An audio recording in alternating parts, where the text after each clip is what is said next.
एक लंबे समय के बाद यूएन के अंदर इजराइल के खिलाफ कानून पारित हो गया है और इजराइल को वार्निंग दी गई है कि 12 महीनों के अंदर जिन जिन फिलिस्तीन के इलाकों पर आपने कब्जा किया है, आने वाले 12 महीने के अंदर अंदर अगर आपने उन इलाकों को नहीं छोड़ा तो आपको बहुत ज्यादा दिक्कत का सामना करना पड़ेगा।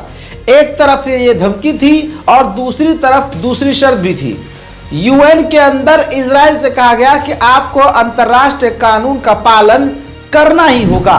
लेकिन आपको बताना चाहूंगा कि इजराइल के खिलाफ ये कानून पारित तो हो गया, लेकिन फिर भी यूएन में वोटिंग के दौरान 14 देशों ने इजराइल का साथ दिया, जैसे Argentina, Fiji, Hungary, Chechnya, United State of America, Palau, Papua New Guinea, Paraguay और इसके अलावा मलावी के अलावा और भी बहुत सारे देश हैं जिन्होंने इजराइल का सपोर्ट किया और 124 वो देश हैं जिन्होंने पूरी तरह से इजराइल का विरोध किया है। लेबनान की आर्मी और हिजबुल्लाह ने मिलकर बड़ा कदम उठाने का फैसला लिया है।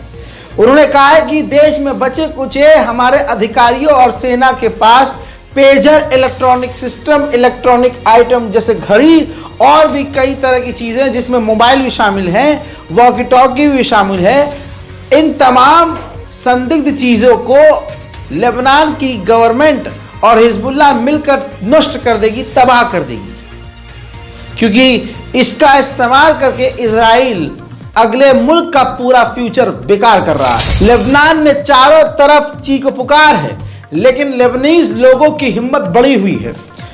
अस्पताल के बाहर लोगों की लाइन लगी हुई है कि किसी को अगर खून की जरूरत हो तो हमारा खून लिया जाए। उधर अब ताइवान के बाद हंगरी ने भी इनकार कर दिया है कि हिजबुल्लाह के पेजर्स को हमने नहीं बनाया।